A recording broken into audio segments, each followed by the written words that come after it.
اللہ رب العزت کا کروڑا کروڑ احسان ہے کہ اس پاک پروردگار نے آج ہم سب کو اپنے اس نیک بندے پیر سید غلام رسول شاہ علیہ رحمہ کے مزار اقدس پر حاضر ہونے کی توفیق عطا فرمائی، اور ہم سب کو یہاں پر اپنا ذکر، اپنے نبی کا ذکر اور اولیاء کرام کا ذکر سننے اور سنانے کی توفیق عطا فرمائی۔ اور آپ دیکھ رہے ہیں کہ اسٹیج پر علماء کرام کی کثرت ہے، بالخصوص ہمارے مہمان خصوصی ضلع رجوری سے تشریف لائے حضرت مولانا فاروق احمد نقشبندی صاحب، اور ان کے ہمراہ حضرت مولانا عبدالخالق صاحب قبلہ، اور یہاں تحصیل بھر کے تمام علماء ائمہ کرام، بالخصوص اس ضلع ریاسی کے اوقاف کی طرف سے جو منتظم اور یہاں کے ایڈمنسٹریٹر جناب محمد اخلاق صاحب، وہ بھی یہاں تشریف رکھتے ہیں، اور تمام علاقے کے لوگ موجود ہیں۔ ہم دعا کرتے ہیں کہ اللہ رب العزت علماء کرام کا آنا قبول فرمائے، بالخصوص یہاں پر جتنے بھی ہمارے ذمہ داران ہیں جو کام کر رہے ہیں، کئی دنوں سے خدمتوں پہ لگے ہیں، اللہ سب کی خدمتوں کو قبول فرمائے۔ وقت مختصر سا ہے، چونکہ میں مناسب نہیں سمجھ رہا تھا کہ میں یہاں کچھ لب کشائی کروں، چونکہ ہم یہاں کے میزبان ہیں، ہم یہاں کے رہنے والے ہیں، جو علماء کرام بھی ہیں اور مہمان بھی ہیں، ہمیں انہی کو سننا ہے۔ بس صرف چند ایک منٹ میں چند ایک باتیں عرض کر دوں۔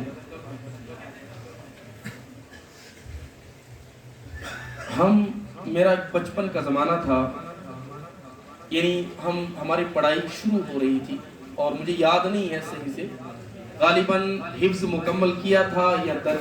درس نظامی درجہ اولا یا درجہ ثانیہ میں،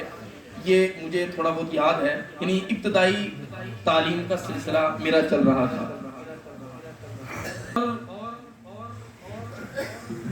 یہ جو یہاں کے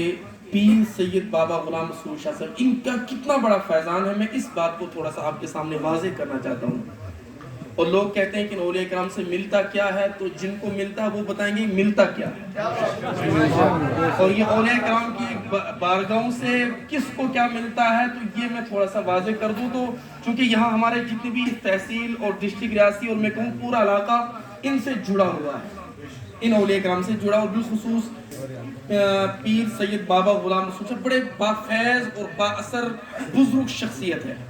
اور بالخصوص میں اپنے گھر کی بات کروں تو ہمارا پورا گھر، پورا خاندان ان سے جڑا ہے، اور بالخصوص ہماری والدہ اور ہمارے جتنے بھی لوگ ہیں گھر کے، وہ سب الحمدللہ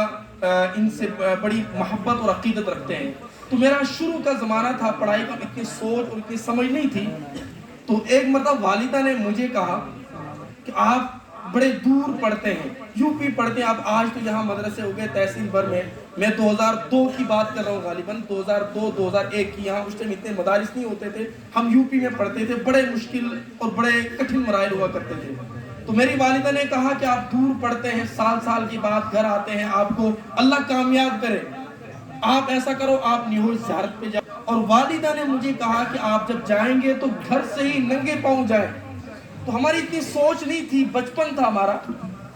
تو ہم نے کہا والدہ سے کہ اتنا دور تو ہم نہیں جا پائیں گے بغیر چپل کے، بچپن تھا، ہمیں کیا پتا کہ اولیاء کرام کی بارگاہوں سے ملتا ہے کیا۔ اس نے کہا والدہ ٹھیک ہے، اگر آپ اتنا دور بغیر چپل کے نہیں جا سکتے تو جب قریب پہنچیں گے تو چپل کو نکال دیں پھر جانا، تاکہ اللہ آپ کو کامیاب کرے۔ یہ والدہ کے الفاظ تھے، اللہ آپ کو عالم بنائے، کامیاب کرے۔ ٹھیک ہے، میں والدہ کی بات سن کر میں آیا، اور کیسے پہنچے وہ پورا یاد نہیں ہے، اور یہاں پر پہنچے۔ یہاں پر پہنچنے کے بعد